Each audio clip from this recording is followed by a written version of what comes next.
Okay, we're starting Disruptive method number 7.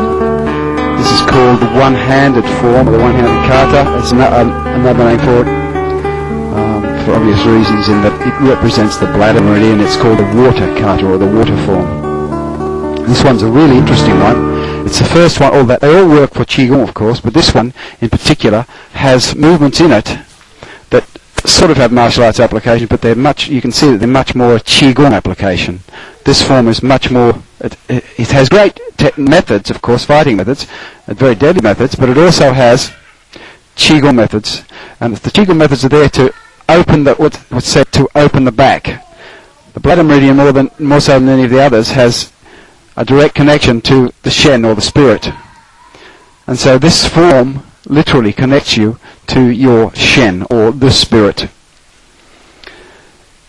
As I said, it represents the bladder, and it lasts, the chi disruption itself, that's the most interesting thing about this form, is that it lasts for 30 seconds, so you do have a healing method to heal it. In Russia, I think it was about in the 60s, 70s, they discovered that a thing called a waking energy, they call it, and it's literally just an electrical EMF which causes a current to flow from the front to the back of your head. And they say from around about the third eye position to just there, that's where the current flows, around there. And through experimentation on university students, they found that if they could reverse that current by using very low EMF, first of all they tried to use high currents, high voltages rather, and it didn't work, they just kept electrocuting people. So they started to use very, very low currents and voltages, which is what the human body works upon anyway. It's extremely low. And they were able to actually knock people out, or rather they called put people to sleep by reversing the awaking current.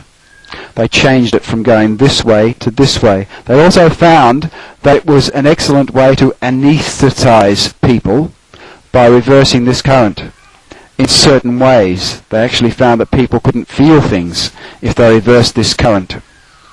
So in other words, they could sort of make them go to sleep. They could get them into what we call an alpha state. That state you're in, where you're still walking around, but you're asleep, which is the kind of state we try to get into in Taiji and Qigong anyway. And that's what I was quite amazed when I found out those experiments that they were doing in Russia, because that's exactly what we do in this chi disruptive form. We actually use the hand to change the current from front to rear to front, and it actually drains so much the person's energy so much that it actually puts them into sleep mode. And obviously that's a good thing for a martial artist to know about. We can actually put someone into sleep mode. The point that we strike after striking this over the head wall is gallbladder 12, and that's around about between gallbladder 20 and the earlobe, around about it. It's a absolutely devastating point, just around about there. Is that right, Wal? Yep. About there. And we access it usually through either one knuckle punch or a devastating elbow. So we'd be doing something like, just throw a punch with that hand, Wal.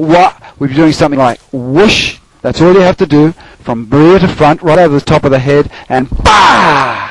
Straight into 12. Now obviously the strike to gallbladder 12 which is enough to kill anyone anyway, but we set them up by doing this thing and setting them, we simply get their mind into sleep mode.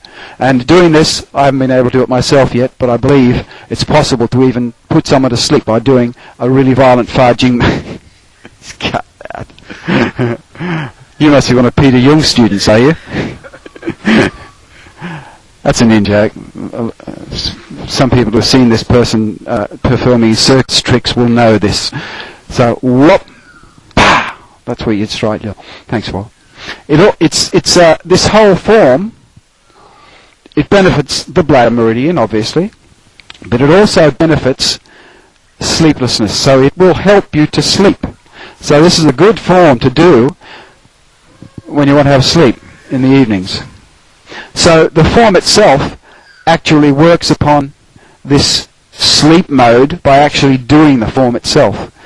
But when you're attacking someone else, of course, it causes them to go into the sleep mode. The healing afterwards, it only lasts 30 seconds anyway. However, if someone is feeling a little bit woozy afterwards for a little time, you simply place one hand on the forehead here, mainly the Laogong point there. On the other hand, you place this edge of the hand right under where the skull does a dip in here.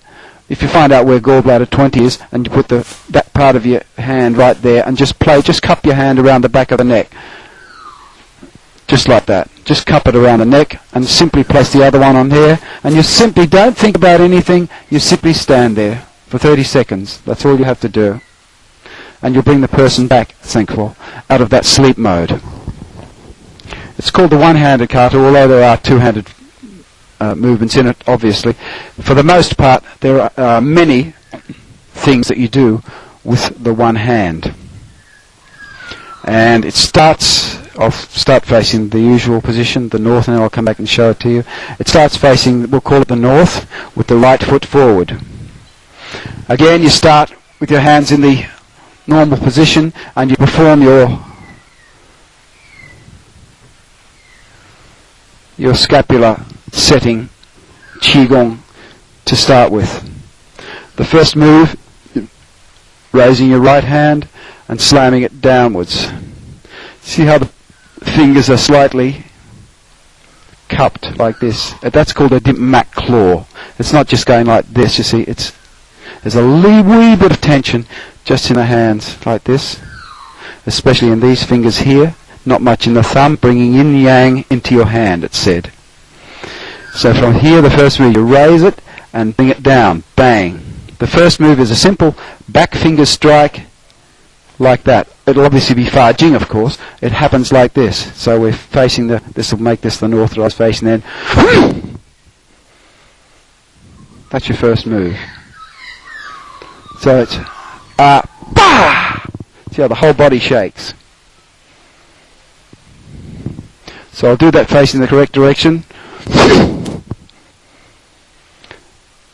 I'll show you the applications in a second. I'll just take you to the next move because it's